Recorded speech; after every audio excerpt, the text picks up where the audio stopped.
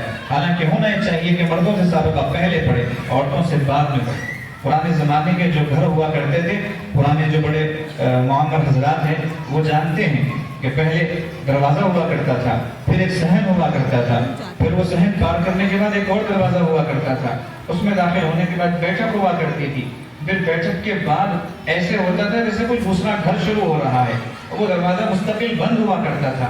گھر کے مرد جب باہر آتے وہ دروازہ اندر سے بند ہوتا یا باہر سے بند ہو جاتا، پھر مردانہ بیٹھک میں لوگ بیٹھتے، ان کو اور مجمع بڑھ جاتا تو صحن میں بیٹھ جاتے، پھر وہاں سے وہ سب فارغ ہو جاتے، اب اصل دروازہ کھلتا اور گھر کے اندر مڑ جاتے، عورتوں کی آواز بھی نہیں آتی، عورتوں کی شکل بھی دکھائی نہیں دیتی۔ آج کل تو گھر ہی ایسے چھوٹے چھوٹے ہو گئے کہ عورتیں مرد یوں لگتا ہے کہ بس دیواروں کا حجاب ہے، دیواریں توڑ دو تو باقی سارے آمنے سامنے بیٹھے ہو گئے، آوازیں بھی آ رہی ہیں، ہنسنے کی بھی آوازیں آ رہی ہیں، فلاں فلاں آوازیں بھی آ رہی ہیں، عورت کی آواز بھی پردہ ہے۔ نبی علیہ السلام نے عورت کی آواز کو بھی صدر قرار دیا ہے۔ صدر کا مطلب یہ ہوتا ہے جس کا چھپانا فرض ہے، ضروری ہے، آواز پردہ ہے، اسی لیے عورت تالیاں نہیں ہو سکتی ہے کہ اس سے درد دوسرا آدمی سن لے، عورت نعت نہیں پڑھ سکتی ہے کہ دوسرا اس کی نعت سن لے۔ اگر عورت قرأت کرے گی غیر محرم مرد سنے گا، ایسے قرأت کرنا حرام ہے۔ عورت اگر نعت پڑھے گی اور اس نعت کو غیر محرم سنے گا، ایسی نعت کا پڑھنا اور سننا دونوں حرام ہے۔ دین کا کام ہے لیکن حرام ہو جائے گا۔ ایسے ہی عورت امامت نہیں کر سکتی، کیوں؟ اس لیے کہ امامت میں پھر جہری نماز بھی آتی اور نماز میں آواز بلند ہوگی، غیر محرم تک آواز جائے گی۔ تو یہ سارے دروازوں کو شریعت نے بند کیا ہے۔ ہم کیوں اپنی عقل سے کام نہیں لیتے؟ ہم کیوں شریعت پر عمل نہیں کرتے؟ وجہ یہ ہے کہ ہمیں صحیح معنوں میں شریعت کا علم ہی نہیں ہے۔ عورتوں نے کیا سمجھا ہے؟ برقع پہن کر باہر نکلنا بس پردہ ہے۔ یہ پردے کی ابتدا بھی ہے، یہ پردے کی انتہا بھی ہے۔ ہاں، پردے کی ابتدا یہاں سے ہو رہی ہے۔ حضرت فاطمہ رضی اللہ تعالیٰ عنہا کا جملہ دوبارہ سنیں کہ نہ کوئی غیر محرم مرد اس کو دیکھے، نہ خود وہ کسی غیر محرم مرد کو دیکھے اور نہ کوئی غیر محرم مرد اس کو دیکھ سکے۔ یہاں سے آپ کے پردے کی ابتدا ہو رہی ہے۔ پچھلے زمانے میں عورت بچی جب بیاہ ہو کر جاتی تھی تو جب وہ رخصت ہوا کرتی تھی تو پڑوسیوں کو پتہ چلتا تھا کہ اس گھر میں ایک بچی شادی کے قابل تھی۔ اس وقت تک ان کو پتہ ہی نہیں چلا کرتا تھا، اتنا پردے میں رکھنے اور رہنے کا رواج تھا۔ اور جب سے پردہ غائب ہوا ہے، حیا رخصت ہو چکی ہے۔ عورتوں کے اندر سے شرم و حیا بالکل ہی ختم ہو چکی ہے۔ یاد رکھیں، مرد آپ سے پردہ نہیں کرے گا اور نہ مرد آپ کو پردے کے لیے کہے گا۔ ایک بزرگ گزرے ہیں، حضرت محی السنہ مولانا شاہ ابرار الحق صاحب رحمۃ اللہ علیہ، بڑی دکھی لوگوں پر ہاتھ رکھا کرتے تھے اس معاملے میں، اور بہت درد دل کے ساتھ ان موضوعات پر حضرت بیانات کیا کرتے تھے۔ فرماتے ہیں کہ آپ مردوں سے توقع نہ رکھیں کہ مرد آپ کو پردہ کرائیں گے، مرد تو آپ کو بے پردہ کرائیں گے۔ کیوں؟ اس لیے کہ مردوں کو خود بے پردگی سوجی ہوتی ہے، وہ نہیں چاہتے کہ پردہ کریں غیر محرم عورتوں سے، اور اگر آپ کو پردہ کرائیں گے تو انہیں دوسری غیر محرم عورتوں سے پردہ کرنا پڑے گا۔ اس سے بچنے کے لیے وہ اپنی عورت کو پردہ نہیں کرواتے ہیں۔ حضرت نے جو جملہ اختیار فرمایا وہ یہ ہے کہ وہ اس لیے پردہ نہیں کرواتے ہیں اپنی عورت کو، چلو 100-200 عورتیں دیکھنے کو مل جائیں گی۔ اپنی بیوی کو پردہ اس لیے نہیں کروایا، اپنی ماں کو پردہ اس لیے نہیں کروایا، اپنی بہن کو پردہ اس لیے نہیں کروایا کہ 100-200 نامحرم عورتیں دیکھنے کو مل جائیں گی۔ تو آپ مردوں سے توقع بالکل نہ رکھیں کہ پردہ وہ کروائیں گے، ان کی ذمہ داری نہیں ہے۔ پردہ آپ کا اپنا فرض ہے۔ جیسے آپ سے اپنی نماز کے بارے میں پوچھا جائے گا، ایسے ہی آپ سے آپ کے پردے کے بارے میں پوچھا جائے گا۔ اس لیے اس کا خیال رکھیں، پردے کو اہمیت دیں، پردے کی عظمت کو سمجھیں، پردے کو فرض جانیں اور پردے پر عمل کرنا اپنی زندگی کا نصب العین سمجھیں کہ آپ کی زندگی زندگی نہیں ہے، آپ زندہ رہ کر بھی مردہ ہیں اگر زندگی میں پردہ نہیں ہے۔ اس لیے اس کا خصوصی اہتمام کریں۔ اصل موضوع تو یہ نہیں تھا، لیکن عاجز نے یہاں بے ترتیبی دے دی تو اس پر کچھ باتیں عرض کر دی۔ بہت ساری عورتوں کا یہ خیال ہوتا ہے گھروں میں رہتے ہوئے کہ ہمارا کام تو بس مردوں کی غلامی، ان کی نوکری چاکری، کہ ان کی خدمت کرو ہر اعتبار سے، اور ان کے لیے کھانے کا نظم کرو، بستر کا نظم کرو، ان کے کپڑے دھلو، ان کی خدمت کرو، پھر ان کے بچوں کی خدمت میں لگے رہو، بس یہی کام کرتے رہو، آخر ہمیں ملے گا کیا؟ ہمیں اجر کیا ملے گا؟ ثواب کیا ملے گا؟ اللہ کے مرتبہ کیا ملے گا؟ اسی وجہ سے سوال بھی پیدا ہوا تھا، صحابیات میں سے صحابی ہیں، وہ آ کے نبی علیہ السلام کی خدمت میں سوال کی کہ یا رسول اللہ، یہ مرد تو ہم سے زیادہ مرتبے اور مقامات لے گئے کہ آپ کی مجلسوں میں آتے ہیں، آپ کی صحبت میں رہتے ہیں، آپ کے ساتھ شریک رہتے ہیں مختلف کاموں میں، مختلف امور میں، اور ہم عورتیں گھروں میں بیٹھی رہتی ہیں، تو ہمیں کیا ملے گا؟ تو نبی علیہ السلام نے اس عورت کے، اس صحابیہ کے اس سوال سے خوشی کا اظہار فرمایا، اور پھر ان کو جو جواب دینا تھا دیا کہ تم یہ کام کر لو تمہیں یہ ثواب ملے گا، تم یہ کام کر لو تمہیں یہ ثواب ملے گا۔ تو عورتوں کو برابر کا اجر ملتا ہے، برابر کا ثواب ملتا ہے، بس یہ ہے کہ ان کو اپنی نیت درست کرنی ہے۔ نیت المرء خیر من عملہ، نبی علیہ السلام کا ارشاد گرامی ہے کہ انسان کی نیت اس کے عمل سے بہتر ہوا کرتی ہے۔ آپ نیت صرف یہ نہ کریں کہ ہم کھانا بنا رہی ہیں، کیوں؟ شوہر کی آنکھ پڑے گی تو اس پر تو کچھ نہیں ملے گا۔ ہم یہ خدمت اس لیے کر رہی ہیں کہ ساس ناراض ہو جائیں گی، اس پر تو کچھ نہیں ملے گا۔ ہم یہ کام اس لیے کر رہی ہیں کہ ماں باپ نے بیاہ کر دے دیا ہے، اب مرتی کیا نہ کرتی، اگر کچھ کہیں گے تو ہمیں روڈ پر آنا پڑے گا۔ اس طرح کی باتیں اگر ذہنوں میں ہوں گی، اس طرح کے خیالات اگر ذہنوں میں ہوں گے تو ظاہر سی بات ہے پھر کچھ نہیں ملے گا۔ خسرت دنیا والآخرہ، دنیا بھی ایسے ہی گزرے گی روتے دھوتے، اور آخرت میں جب جا کے آپ کھڑی ہوں گی اللہ کے دربار میں تو وہاں بھی کچھ بھی نہیں ملے گا۔ اس لیے سب سے پہلے اپنی نیت درست کریں۔ کیا نیت کریں؟ کہ میں اللہ پاک کو راضی کرنے کے لیے، کہ اللہ پاک نے اپنی رضا شوہر کی رضا میں چھپا کر رکھی ہے، کہ محبوب علیہ السلام نے ارشاد فرمایا جو بھی عورت دنیا سے اس حال میں جائے کہ اس کا شوہر اس سے راضی ہو وہ جنت میں جائے گی۔ جو بھی عورت دنیا سے اس حال میں جائے کہ اس کا شوہر اس سے راضی ہو وہ جنت میں جائے گی۔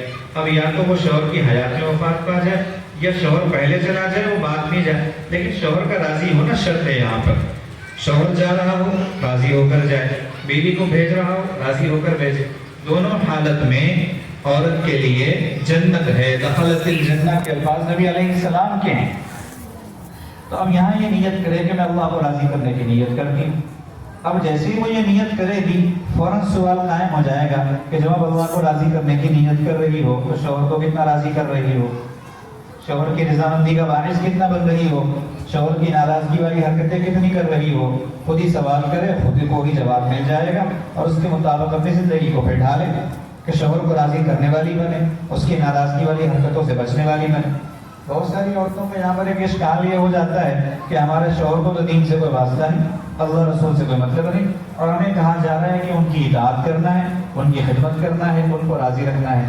جی اچھی طرح سن لیجئے یہ بات کہ آپ کا شوہر شرابی ہوگا، آپ کا شوہر کبابی ہوگا، نکما ہوگا، گناہوں میں اس کی زندگی لت پت ہوگی، تو وہ کبھی نہیں اٹھتا ہوگا، آپ نے کبھی اس کو مسجد جاتا ہوا نہیں دیکھا ہوگا، آپ کی نظر میں انتہا درجے کا فاسق و فاجر ہے، مسلمان کا لفظ اس کے لیے عیب ہے۔ اتنا آپ نے سن لیا، اس کے بعد سنیے کہ ایسے شوہر کی بھی رضامندی آپ کے لیے جنت میں جانے کے لیے ضروری ہے۔ کیوں؟ اس لیے کہ وہ شوہر ہے، اللہ پاک نے اس کو آپ کا شوہر بنا دیا، اب آپ کا کام ہے اس کی خدمت کرے، اس کا دل جیتیں۔ رہی بات اس کا دین پر آنا تو آپ کی وجہ سے ممکن ہے، ممکن۔ یہاں پر ایک بات یہ بھی سن لیں کہ شوہروں کے ساتھ زبردستی نہیں کی جا سکتی۔ اللہ پاک نے عورت کو ماتحت بنایا ہے۔ بعض بچیاں ہوتی ہیں جو اپنے والد کے ساتھ زبردستی کرتی ہیں، بڑے بھائی کے ساتھ یا چھوٹے بھائی کے ساتھ زبردستی کرتی ہیں، ان کو دین پر عمل کروانے کے لیے، شریعت کا پابند بنانے کے لیے۔ یہ غلط ہے۔ عورت کو اللہ پاک نے یہ مقام ہی نہیں دیا کہ وہ کسی کو کوئی حکم دے۔ حکم صادر کرنے کی جو قوت و طاقت ہے وہ اللہ نے مرد پہ رکھی ہے۔ مرد ہی فیصل ہوتا ہے، مرد ہی کسی کو کسی بات کا حکم دے سکتا ہے، عورت حکم نہیں دے سکتی۔ وہ کیا کر سکتی ہے؟ تبلیغ کر سکتی ہے، بات پہنچا سکتی ہے، سمجھا سکتی ہے، نصیحت کر سکتی ہے، فہمائش کر سکتی ہے، منا سکتی ہے۔ ہمارے حضرت دامت برکاتوں میں ارشاد فرماتے ہیں کہ عورت کو اللہ پاک نے ایسی صلاحیت دی ہے، بحیثیت بیٹی کے باپ کو منانے کی صلاحیت اس کے پاس ہے۔ بحیثیت بہن بھائی کو اپنا ہمنوا بنانے کی صلاحیت ہے، بحیثیت بیوی شوہر کو اپنا ہمنوا بنانے کی صلاحیت ہے، اور پھر بحیثیت ماں اپنے بیٹے کو اپنا ہم خیال بنانے کی صلاحیت ہے اس کے پاس، ان صلاحیتوں کا استعمال کرے۔ چنانچہ ایک خاتون تھی جو ایک بزرگ سے بیعت تھی، لیکن ان کا نکاح ایسے گھرانے میں ہوا جن لوگوں کو دین سے وہ واسطہ ہی نہیں تھا، دور دور تک دین سے کوئی تعلق نہیں، اور ان کو بڑی کھوڑن ہوا کرتی تھی کہ کیسے اس گھر میں زندگی گزارو جہاں نماز روزے سے کوئی تعلق نہیں ہے، جہاں دین کا کوئی اہتمام ہی نہیں ہے۔ تو انہوں نے اپنے بزرگ کو جن سے اصلاحی تعلق تھا خط لکھ کر رہنمائی لی کہ مجھے کیا کرنا چاہیے، کیسے دین کا ماحول یہاں لانا چاہیے۔ تو ان بزرگ نے فرمایا کہ آپ کو کہنا کسی سے کچھ بھی نہیں ہے، بس آپ یہ کریں کہ دینی کتابیں اپنے شوہر کے اپنے خسر کے سرہانے رکھ دیا کریں، جہاں وہ سونے کے لیے لیٹتے ہیں بستر پر وہاں سرہانے رکھتے ہیں۔ وہ زمانہ تھا کتابیں پڑھنے کا، آج کا زمانہ ہے موبائل چاٹنے کا، تو اب یہاں پر کتابیں رکھ کر بھی فائدہ نہیں ہوگا، تو دوسری رہنمائی کی جائے گی۔ لیکن اس زمانے کے اعتبار سے ان بزرگوں نے رہنمائی کی، لوگوں کا معمول بھی تھا کہ بستر پر جاتے سونے کے لیے تو سونے سے پہلے کچھ نہ کچھ مطالعہ کر لے، کچھ نہ کچھ پڑھ لے۔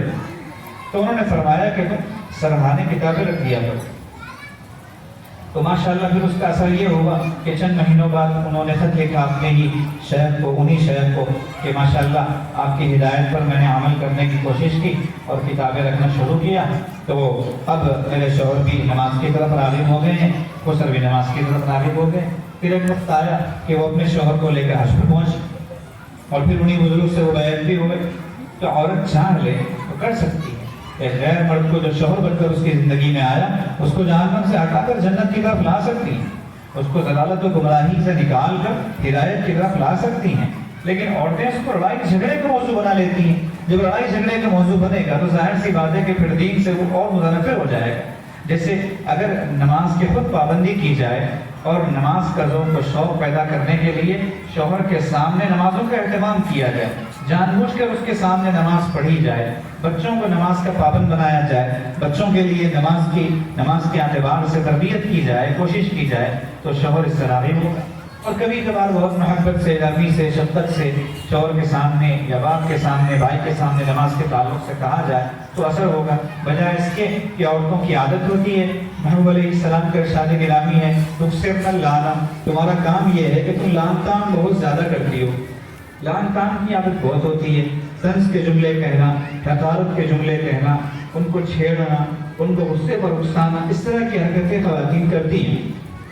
تو جیسے کھانا تو مانگنے آ رہا ہے لیکن نماز کا وہ خیال نہیں، کھانا یاد ہے نماز یاد نہیں، ظاہر سی بات ہے وہ نماز کے قریب نہیں جائے گا بلکہ نماز سے اور دور جائے گا۔ بستر پہ سونا تو یاد آ رہا ہے، فجر میں اٹھنا یاد نہیں آتا، مستنڈے کی طرح سوتے پڑے ہو۔ اس طرح کے جملے استعمال کرنے سے مردوں میں بجائے اس کے کہ دین کی طرف رغبت ہو، قربت ہو، اور دوری ہو جاتی ہے۔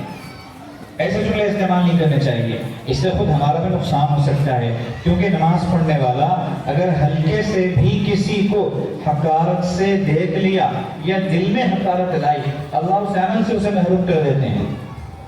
نماز پڑھتے ہوئے سوچ لیا کہ یہ بیچارہ اس کو تو کبھی نماز آنے کی توفیق نہیں ہوتی، مسجد آنے کی توفیق ہوتی ہی نہیں ہے، تو کہیں اللہ ایسا نہ ہو کہ ہم سے وہ توفیق سلب کر، کیونکہ ہمیں جو توفیق ملی ہے وہ اللہ کی طرف سے ملی ہے، کہ ہمارا اپنا کوئی کمال نہیں ہے۔ اس لیے کبھی بھی کسی کو بھی نیک عمل کے سلسلے میں مطعون نہیں کرنا چاہیے، مطلب اس کو تانا نہیں دینا چاہیے، اس پر جملے نہیں کسنے چاہیے۔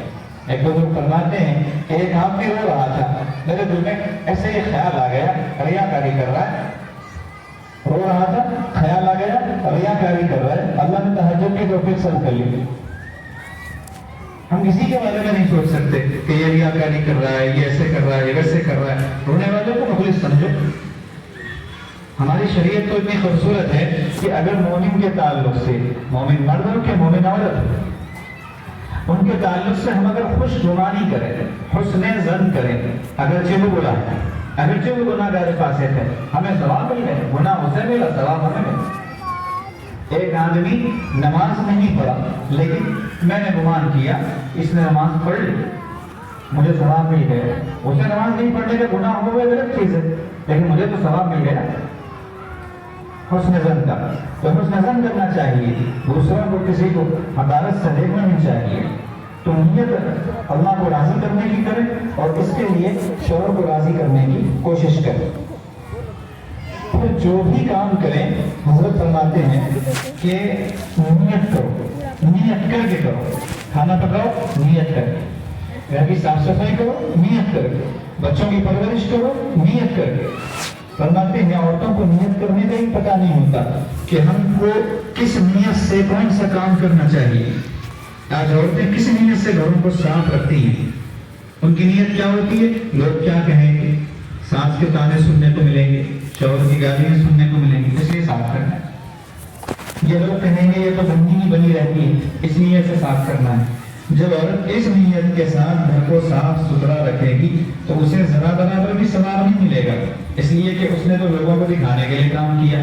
اب وہ نیت کرے کہ نبی علیہ الصلوۃ والسلام کا ارشاد گرامی ہے النظافۃ من الایمان, صفائی ستھرائی ایمان کا حصہ ہے. تو میں ایمان کا حصہ اختیار کرنے کے لیے اپنے ایمان کو مزید منور و روشن و مضبوط کرنے کے لیے گھر کی صفائی کر رہے ہیں. کتنی بڑی نیت ہوگی, ادھر گھر کی صفائی کرے گی ادھر اس کا ایمان بڑھے گا, اس کا دل منور ہوگا. ایسے ہی وہ نیت کرے کہ محبوب علیہ السلام کا ارشاد گرامی ہے نظفوا اقنیتکم, تم اپنے گھروں کے صحن کو صاف ستھرا رکھا کرو. یعنی عموماً گھر تو صاف ستھرے ہوتے ہیں لیکن گھروں کے سامنے کو جو حصہ ہوتا ہے جس کو آنگن کہتے ہیں, صحن کہتے ہیں, وہ صاف ستھرا نہیں ہوتا, تو اس کو صاف ستھرا رکھا کرو. تو اس میں نیت کرے کہ نبی علیہ السلام کی حکم کی تعمیل ہو رہی ہے, آپ کی شریعت کی اتباع ہو رہی ہے, آپ کی سنت کی اتباع کی نیت کرتی ہوں, تو کام تو بہت معمولی سا ہے لیکن نیت کی برکت سے بہت بڑا ہو جائے گا.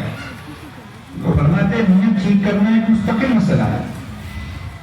آج عورتوں کو نیت کے صحیح کرنے کا سبب نہیں سکھایا جاتا کہ کس نیت کے ساتھ ان کو صفائی کرنا ہے.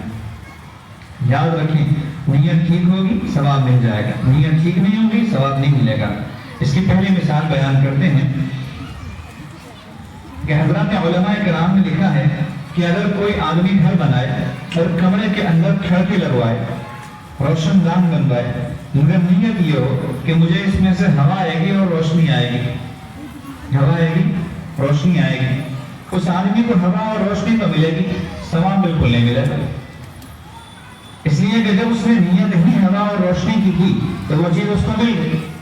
لیکن ایک دوسرا آدمی ہے وہ کمرہ بنواتا ہے, اس میں کھڑکی اور روشن دان لگواتا ہے اور نیت یہ کرتا ہے کہ مجھے اس روشن دان سے, اس کھڑکی سے اذان کی آواز کمرے میں آ کر سنائی دے گی. تو اللہ کے علماء کرام نے لکھا ہے کہ اس پر اس کو اجر و ثواب بھی ملے گا اور روشنی اور ہوا مفت میں مل گئی. تو دین کو اختیار کرو, دنیا اس کے تابع ہو کر چلی آئے گی. دنیا کی نیت کرو گے تو دین تابع ہو کر نہیں آئے گا. کیوں؟ اصولی بات ہے, بڑا چھوٹے کے تابع نہیں, بڑا چھوٹے کے تابع نہیں ہوتا, چھوٹے کو بڑے کے تابع ہونا پڑتا ہے. دین بڑا ہے, وہ دنیا کے تابع ہو کے نہیں آئے گا. دنیا چھوٹی, وہ دین کے تابع ہو کر آ جائے گا. اس لیے ہمیشہ دین کو مقدم رکھو, دین کو بنیاد بناؤ. دوسری مثال فرماتے ہیں کہ عورت گھر میں کھانا بنا رہی ہے, اگر کھانا بناتے ہوئے اس نے سالن میں ایک گھونٹ زیادہ پانی ڈال دیا, تھوڑا سا پانی زیادہ ڈال دیا, تو حضرات علماء کرام نے فرمایا ہے کہ جتنا پانی گھر کے سب لوگوں کے لیے کافی تھا اتنا پانی ڈالنے کے بعد, شوربہ بنانے کے لیے, سالن بنانے کے لیے جتنا پانی کافی تھا اتنا ڈالنے کے بعد تھوڑا سا پانی اور ڈال دے مزید, اور نیت یہ کر لے کہ اچانک کوئی مہمان آ جائے تو اسے کھلا دوں گی, مہمان نوازی کر لوں گی, یا پڑوس میں یہ سالن بھیج دوں گی. تو اس نیت کی وجہ سے اگر وہ کھانا بنائے گی, سالن بنائے گی, تو بھلے سے مہمان کوئی نہ آئے, بھلے سے پڑوس میں بھیجنے کا موقع نہیں ملے, لیکن دو ثواب اس کو مل گئے, مہمان نوازی کا بھی مل گیا اور پڑوسی کے ساتھ اس نے سلوک کا بھی مل گیا. اتنی ہماری خوبصورت اور آسان سی شریعت ہے کہ بندہ عمل کرنا چاہے تو کچھ کرنا نہ پڑے اور اس کا رنگ چوکا ہو جائے, رنگ خوبصورت ہو جائے. تو اس نیت کی وجہ سے اللہ تعالیٰ اس کو مہمان کا کھانا بنانے کا اور پڑوسیوں کو کھانا دینے کا ثواب عطا کریں گے. اب بتائیے کون سی عورت ہے جو یہ ثواب نہیں لے سکتی ہے؟ سب لے سکتی ہیں. اب یہ نہ کہ آپ کو پتا چلے, دو باتیں آپ کو جیسے پردے کے تعلق سے جو بات بتائے گی, باقی دو باتیں جو آپ کو نیت کے تعلق سے ہوئی کہ ایک تو نیت کرنی ہے, اور دوسری بات کہ جو کھانا بنانے کا موقع آتا ہے اس وقت میں یہ نیت کر لیں. ہر کھانا بن رہا ہے اور ہر کھانے پر مہمان نوازی کا ثواب بھی مل رہا ہے اور پڑوسی کو کھانا دینے کا بھی ثواب مل رہا ہے. کیوں؟ نیت کی وجہ سے. لیکن دین کا علم نہ ہونے کی وجہ سے، معلوم نہ ہونے کی وجہ سے ان ثوابوں کے حاصل کرنے سے محروم رہ جاتی ہے۔ یہیں سے پتا چلا کہ نبی علیہ السلام کا جو ارشاد گرامی ہے طلب العلم فریضۃ علی کل مسلم، کہ علم کا طلب کرنا ہر مسلمان پر فرض ہے۔ اگر عورتیں پڑھیں گی، لکھیں گی، دین کا علم حاصل کریں گی، مکتبوں سے ان کو واسطہ ہوگا، مدارس سے ان کو واسطہ ہوگا، تو پھر یہ چیزیں ان کو سیکھنے کو ملیں گی۔ تو عورتوں پر بھی فرض ہے کہ وہ دین کا علم حاصل کریں۔ کہیں پر تو حیا کے نام پر لوگوں خواتین کو علم سے دور کر دیا جاتا ہے، یہ تو اور زیادہ غلط بات ہے۔ حیا کے نام پر علم سے دور کیا گیا اور اس کو غسل کے فرائض کا نہیں پتا، یہ کون سی حیا ہوئی؟ یہ کون سا پردہ ہوا؟ اچھی نیت کا ثمرہ۔ فرماتے ہیں گھر کی صفائی عورت اس لیے کرتی ہے کہ لوگ کیا کہیں گے۔ فرماتے ہیں اللہ کی بندی اس لیے صفائی نہ کر، بلکہ نیت یہ کر لے کہ اللہ نے ارشاد فرمایا ہے ان اللہ یحب التوابین ویحب المتطہرین، اللہ پاک توبہ کرنے والوں کو محبوب بنا لیتے ہیں اور صاف ستھرا رہنے والوں کو پسند فرما لیتے ہیں۔ تو یہ نیت کرو کہ میں صاف ستھری رہوں گی، گھر کو صاف ستھرا رکھوں گی، تو اللہ پاک میرے دل کو صاف کر دیں گے۔ جو آدمی باہر کی صفائی کرے گا اللہ پاک اندر کی صفائی بھی کر دیں گے، اس دل کو صاف کر دیں گے اس۔ تو باہر کی صفائی کرنے سے اللہ بھی راضی اور لوگ بھی راضی، مخلوق بھی خوش، خالق بھی خوش۔ تو عورتوں کو چاہیے کہ گھر میں جھاڑو دینے لگے، صفائی کرنے لگے تو نیت کریں کہ اللہ پاک اس کو پسند فرماتے ہیں۔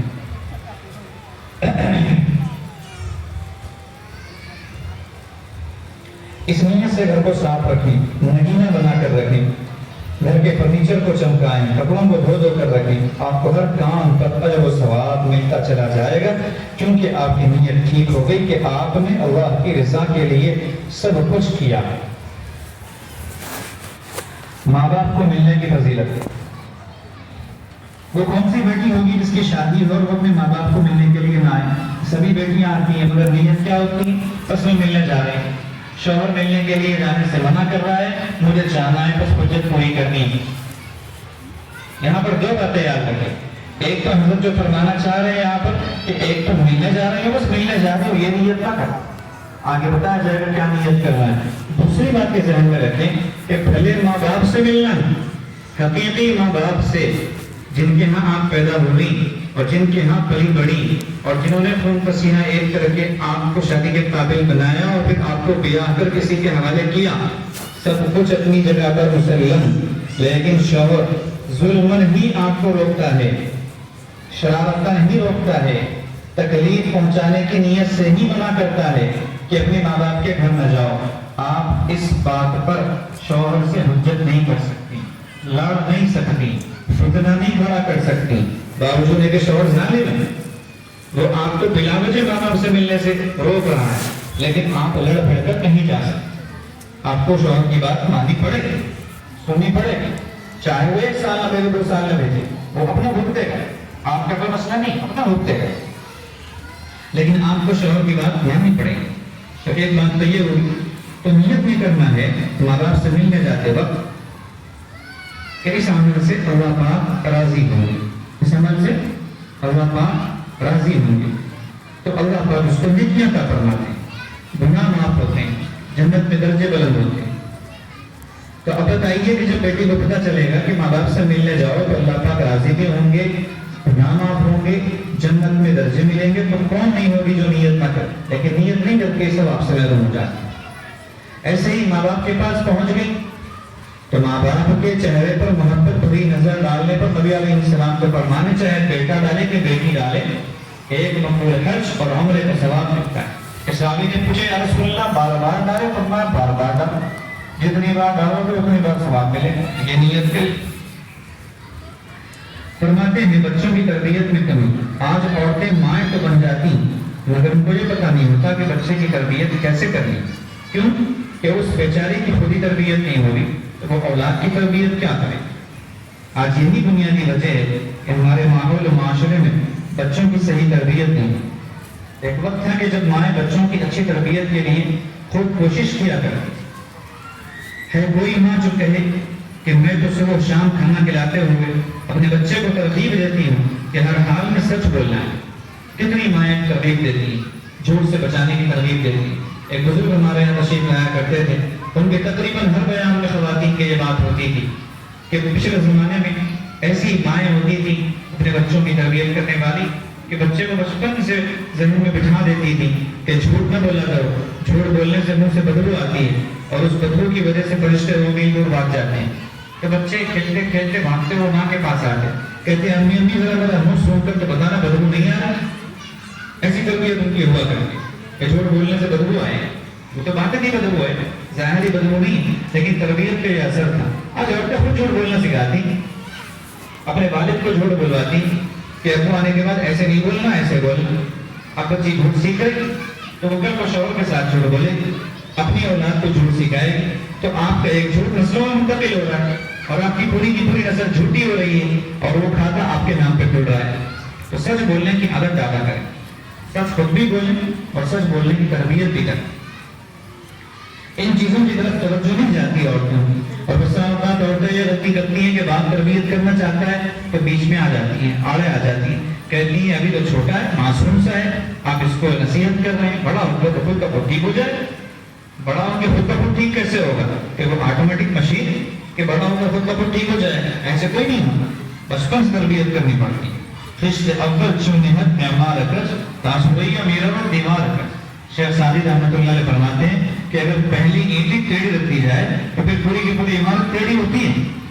ہاں, اس لیے اور یہ خاص طور پر ذہن میں رکھنا چاہیے کہ آپ کا جو پہلا بچہ ہوگا یا جو پہلی بچی ہوگی اس کو آپ جیسے ڈھالیں گے باندھ والے ویسے خود بخود ڈھلیں گے. ایسا نہیں ہے کہ ایک کی تربیت ایک انداز سے, دوسرے کی تربیت دوسرے انداز, تیسرے کی تربیت دوسرے انداز, ایسا کبھی نہیں. آج تربیت نہ ہونے کی وجہ سے اولاد بڑی ہو کر اپنے باپ سے ایسے نفرت کرتی ہے جیسے کہ باپ سے نفرت کی جائے, یعنی گناہ سے. ایک وقت تھا کہ عورت صبح کی نماز پڑھا کرتی اور بچوں کو اپنی گود میں لے کر کبھی سورہ یاسین پڑھ رہی ہوتی, کبھی سورہ واقعہ پڑھ رہی ہوتی. اس وقت بچے کے دل میں انوارات اتر رہے ہوتے, ان کی صبح ہوتی تھی اللہ کے نام سے, شام ہوتی تھی اللہ کے نام سے. آج وہ مائیں کہاں چلی گئیں تو صبح کے وقت بچے کو گود میں لے کر قرآن پڑھا کرتی. آج تو سورج نکل آتا ہے مگر بچہ بھی سویا ہوا ہوتا ہے, ماں بھی سوئی ہوتی ہے. شام کا وقت ہوتا ہے, بچے کو ماں نے گود میں ڈالا, بچے کو غذا بھی دے رہی ہے, ساتھ ہی بیٹھی ٹی وی پر ڈرامہ دیکھ رہی. جب ماں ہو کر ڈرامے میں, سیریلز میں, پھلا پھلا مصیبتوں میں غیر محرم مردوں کو دیکھے, موسیقی سنے گی, غلط کام کرے گی اور اس حالت میں بچے کو غذا پلاتے ہوئے امید باندھے گی کہ یہ جو ہے بغدادی بن جائے, یہ شیخ عبد القادر جیلانی بن جائے, یہ فلاں بن جائے, یہ فلاں بن جائے. ناممکن, یہ ہو ہی نہیں سکتا. جب ماں امید سے ہوتی ہے بچے کے دنیا میں آنے سے پہلے, اس وقت جو حرکات و سکنات ماں کی ہوتی ہیں بچے پر اس کا اثر ہوتا ہے. بچہ موسیقی پر تھرکتا ہے, اسے پتہ ہی نہیں کہ موسیقی کیا چیز ہے. کیوں؟ ماں کی عادت تھی کہ اسے اپنے اندر پالتے ہوئے موسیقی پر تھرکتی تھی, اس کا اثر ہوا. ہاں, بچہ چور بن گیا, بعد میں چل کر ماں سے پوچھا گیا کہ کہیں کوئی غلطی تو نہیں کر دی تھی جب یہ دنیا میں نہیں آیا, تو پتا چلا ماں کے یاد آنے پر کہ ماں کو یاد آیا بعد میں کہ پڑوس سے ایک شاخ میرے گھر میں لٹک رہی تھی کسی پھل کے درخت کی, میں نے وہ پھل توڑ کے کھا لیے. اس کا اثر حمل پر ہو گیا, بچے پر ہو گیا. ذمہ داری آنے والے کی ہدایت و صلاح و فلاح کی مرد سے زیادہ عورت پر پڑتی. مرد سے زیادہ عورت پر پڑتی. جو عورت امید کے زمانے میں نمازی نہیں ہوگی اس کا بچہ نمازی نہیں نکل سکتا, اس کے اثرات ہوں. سنیے اور دل کے کانوں سے سنیے. جس طرح مرد عبادت کر کے اللہ کا تعلق حاصل کر سکتا ہے, اسی طرح عورت بھی عبادت کر کے اللہ کا تعلق اور اس کی معرفت حاصل کر سکتی ہے. یہ غلط فہمی اپنے ذہنوں سے نکال لینی چاہیے خواتین کو کہ مرد ہی اللہ والے بن سکتے ہیں, عورتیں نہیں بن سکتی. نہیں, مرد بھی ولی بن سکتے ہیں, عورتیں بھی ولیہ بن سکتی ہیں. حضرت غوث اعظم سیدنا شیخ عبد القادر جیلانی رحمۃ اللہ علیہ کو جو مقام حاصل ہوا تھا وہ ایک عورت کو بھی حاصل ہو سکتا ہے. رابعہ بصریہ کے زمانے کی بہت بڑی اللہ والی عورت تھی, بہت بڑی متقیہ عابدہ زاہدہ خاتون، ایسی کئی گزری ہیں جن سے مردوں نے ولایت سیکھی، جن سے مردوں نے اللہ کا خوف سیکھا، جن سے مردوں نے تربیت کروائی، ایسی بھی گزری۔ تو یہ بات ذہن سے نکال دینی چاہیے۔ عورت نبی نہیں بن سکتی، ولیہ بن سکتی، عورت امام نہیں بن سکتی لیکن امام کو پیدا کر سکتی۔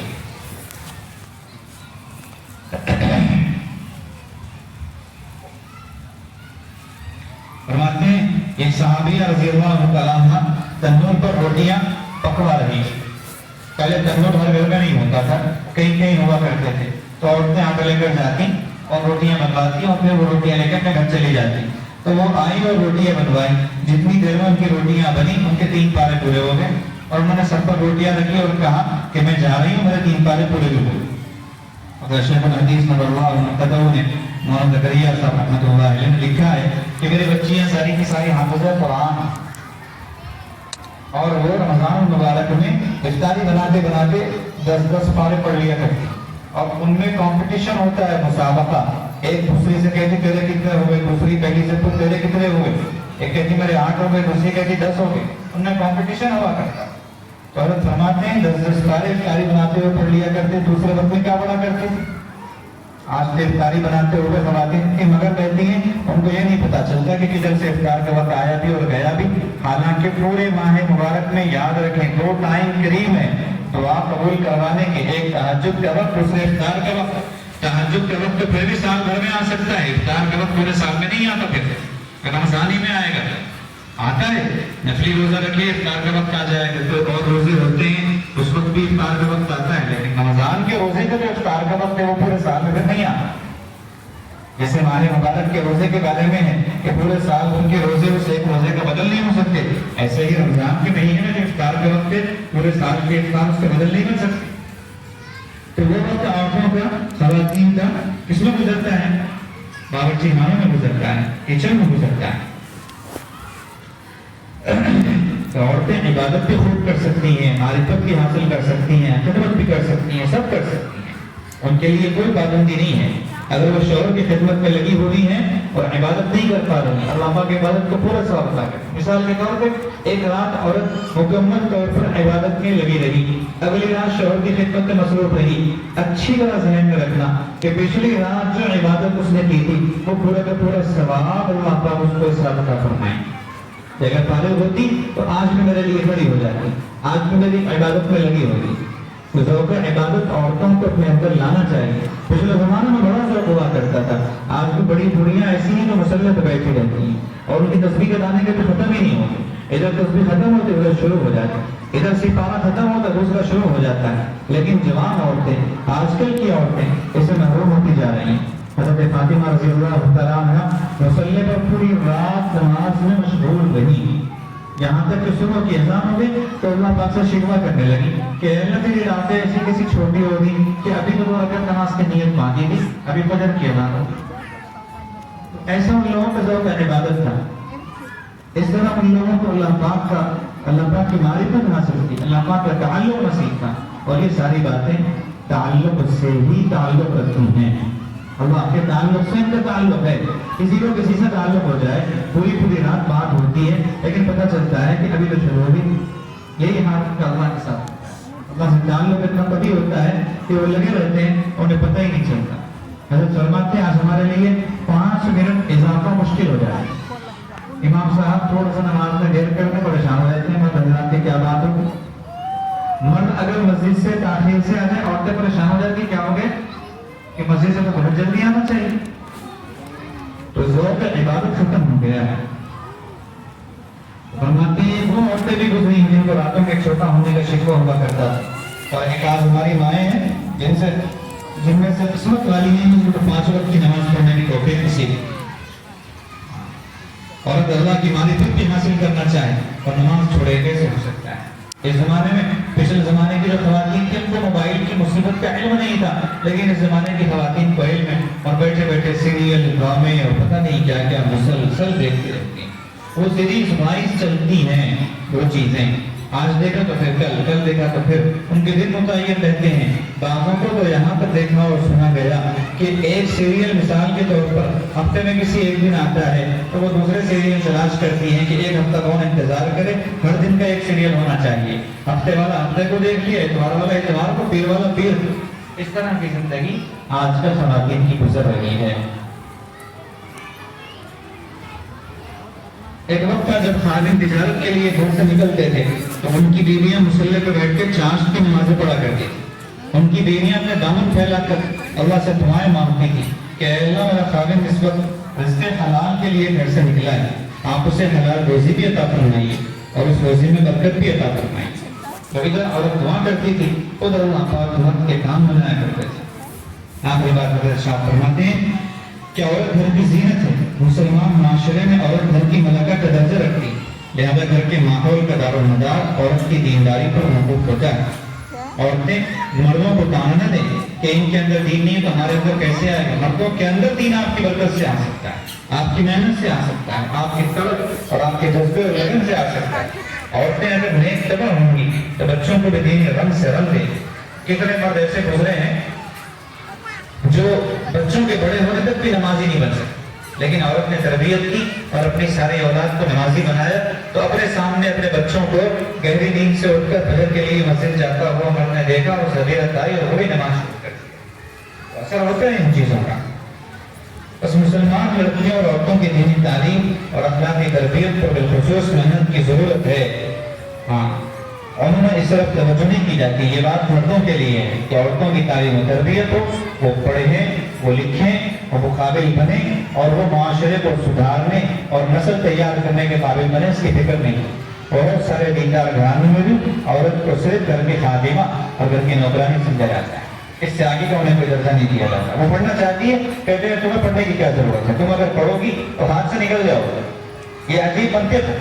ہاں، یہ منطق کسی نے نہیں سکھائی ہے، یہ منطق شیطان کی پڑھائی ہو گئی ہے، یہ پٹی شیطان کی پڑھائی ہو گئی کہ تم اگر پڑھو گی تو ہاتھ سے نکل جاؤ۔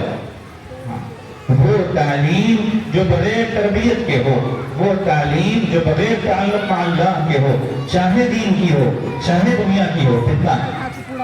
اور تعلق مع اللہ کے ساتھ چاہے دنیا کی تعلیم ہو چاہے دین کی تعلیم ہو، انسان کے لیے دنیا اور آخرت میں معاون ہے۔ امت مسلمہ کو آج کے مسلمان لڑکیوں کی دینی تعلیم و تربیت پر محنت کرنے کی نسبتاً زیادہ ضرورت ہے تاکہ ہماری آنے والی نسلیں ماں کی گود سے ہی دین کی محبت اور عمدہ اخلاق کی دولت پائیں اور رفعت عالم پر آفتاب و ماہتاب کی طرح نور برسائیں۔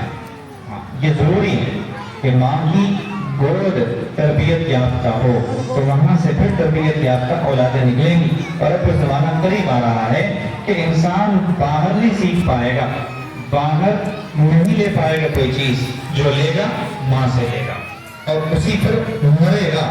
اس لیے ماں کی گودوں کو اسلامی بناؤ، ماں کی گودوں کو تربیت یافتہ بناؤ، ان کے اندر تعلق معاورہ پیدا کرنے کی کوشش کرو، ان کو اصلاح و تربیت کے مراکز سے جوڑو، ان کو ایسے اہل اللہ اور مشائخ سے جوڑو جہاں سے تربیت ملے گی۔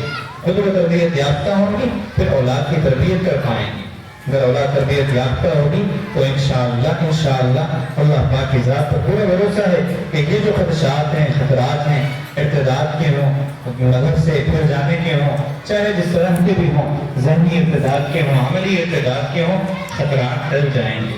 اس لیے کہ وہ بچی رہے گی، اپنے پورے خاندان کو بچا لے گی، اپنی اولاد کو بچا لے گی، اپنے شوہر کو بچا لے گی، اپنی پوری نسل کو بچا لے گی۔ اللہ پاک ہم سب کو اپنے فضل و کرم سے صحیح علم اور اس پر صحیح عمل کی توفیق عطا فرمائے۔ ہم سب کے قلوب کو اللہ پاک اپنی نسبت کے نور سے منور فرمائے۔ آمین وآخر دعوانا الحمدللہ رب العالمین۔ توبہ کی کلمات پڑھ لیجیے، سچے دل سے نیت کیجیے کہ ہم پچھلی زندگی سے سچی پکی توبہ کرتے ہیں اور آئندہ زندگی انشاءاللہ نیکی تقویٰ پر گزاریں گے۔ ایسی نیت ہوتی ہے اللہ پاک اسی مراد پوری فرماتے ہیں۔ الحمدللہ وکفیٰ وسلام علی عبادہ الذین اصطفیٰ اما بعد۔ بسم اللہ الرحمن الرحیم۔ لا الہ الا اللہ محمد رسول اللہ۔ آمنت باللہ وملائکتہ وکتبہ ورسلہ والیوم الآخر والقدر خیرہ وشرہ من اللہ تعالی والبعث بعد الموت۔ آمنت باللہ کما أسمائه وصفاته وقبلت جميع أحكامه إقرارا باللسان وتصديق بالقلب أشهد أن لا إله إلا الله وأشهد أن محمدا عبده ورسوله استغفر الله ربي من كل ذنب وأتوب إليه برحمتك يا أرحم الراحمين.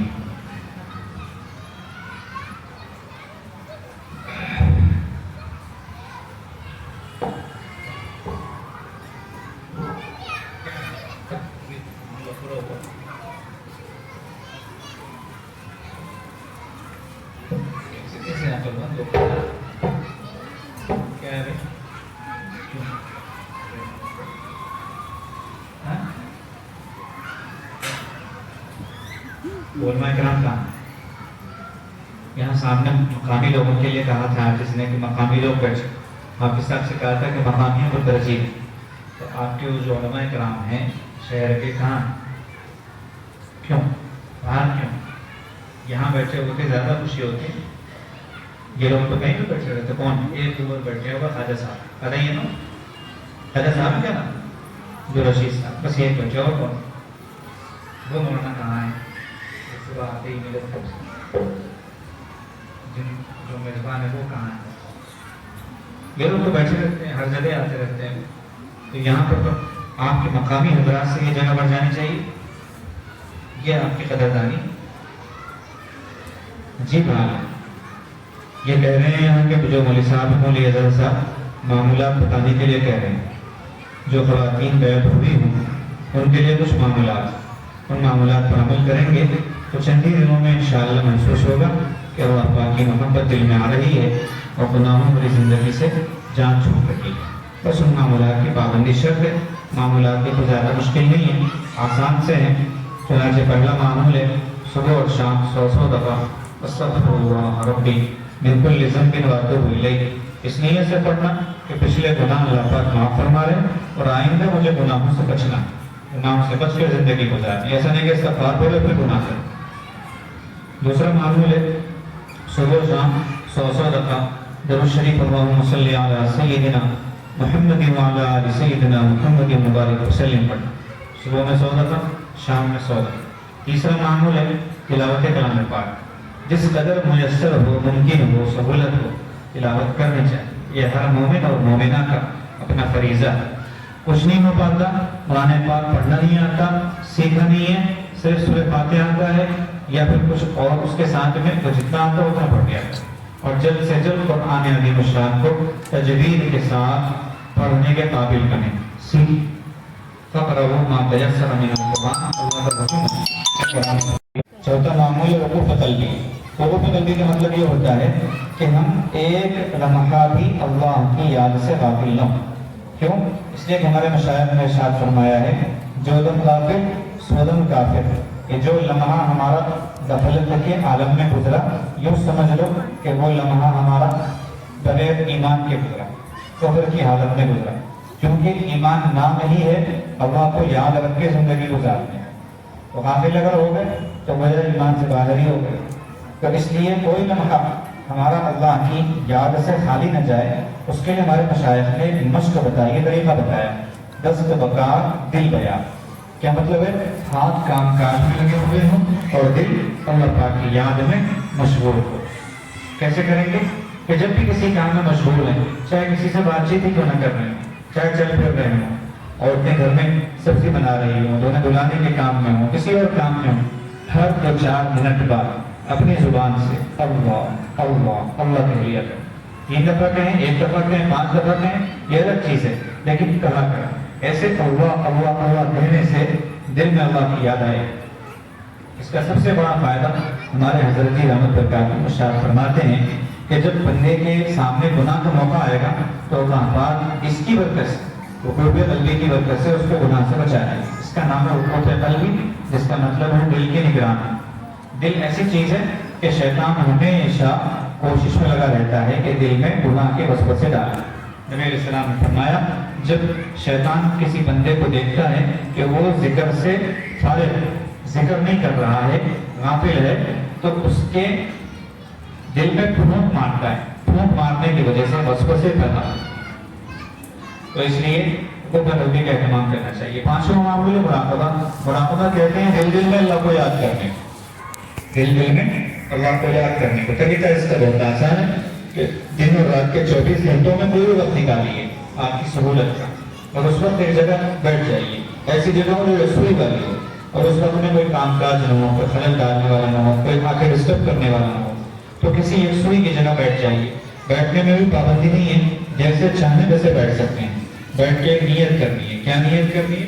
کہ اللہ پاک کی رحمت آ رہی ہے، میرے دل میں سما رہی ہے، میرے دل سے گناہوں کی سیاہ و ظلم دور ہو رہی ہے، میرا دل کہہ رہا ہے اللہ اللہ اللہ۔ یہ نیت کر کے بیٹھ جانا، سر ہمارا جھکا ہوا ہو، آنکھیں بند ہو، ہماری توجہ دل کی طرف اور دل کی توجہ اللہ کی طرف۔ شروع میں تو بڑی پریشانی ہوگی، جی بھی نہیں لگے گا، اٹھ کے بھاگ جانے کو دل کرے گا، اور شیطان بہت ایڑی چوٹی کا زور لگائے گا کہ آپ مراقبہ نہ کریں، ذکر نہ کریں۔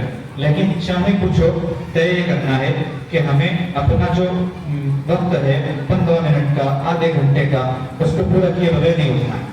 تھوڑے تھوڑے سے شروع کریں، 5 منٹ سے 10 منٹ سے، اور آدھے گھنٹے تک لے جائیں، اور روزانہ آدھے گھنٹے کا معمول بنائیں۔ اللہ پاک ہم سب کا عمل کی توفیق عطا فرمائے۔ تھوڑی دیر کے لیے مراقبہ جو ہم نے کہا ہے نا، اسے کر لیجیے، مشق بھی ہو جائے گی، پتہ چل جائے گا مراقبہ کیسے کرتے ہیں۔ سب سے پہلے سروں کو جھکا لیجیے، آنکھوں کو بند کر لیجیے۔ دنیا اور دنیا میں جو کچھ ہے ان سب سے ہٹ کٹ کر یکسوئی کے ساتھ اللہ پاک کی یاد میں ڈوب جائیے۔ یہ تصور کیجیے کہ اللہ پاک کی رحمت آ رہی ہے، میرے دل میں سما رہی ہے، میرے دل سے گناہوں کی سیاہ ظلمت دور ہو رہی ہے، اور میرا دل کہہ رہا ہے اللہ اللہ اللہ۔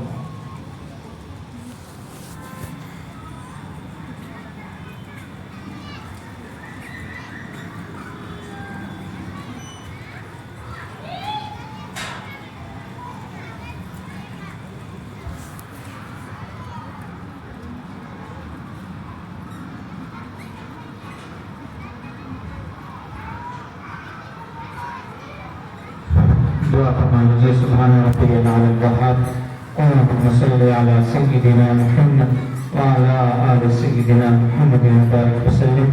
اے کریم آقا، ہم آپ کی عاجزی کی فقیر بن رہے ہیں۔ کریم آقا، ہمارے گناہوں کو معاف کر، خطاؤں سے درگزر فرما، سیئات کو حسنات میں تبدیل فرما۔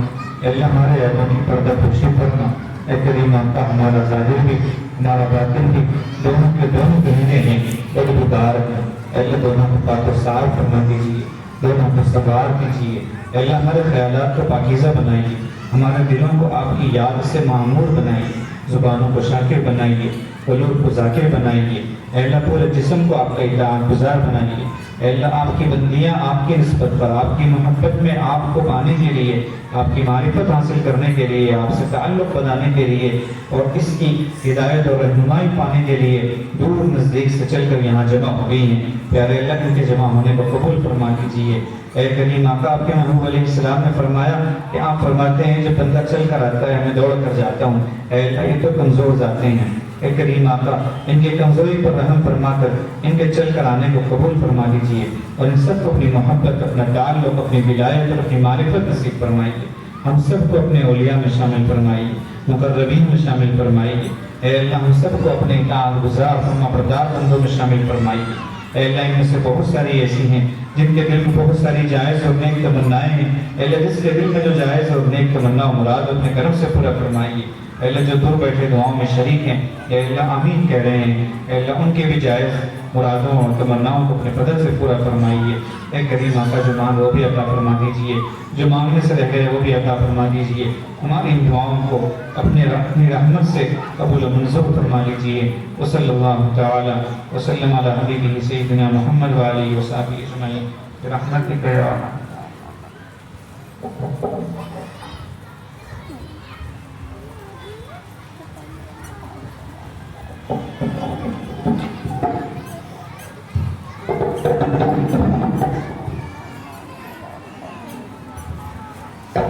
ایک اعلان تو یہ ہے کہ خواتین چند منٹ تک بیٹھ جائے، 5 منٹ بیٹھ جائے۔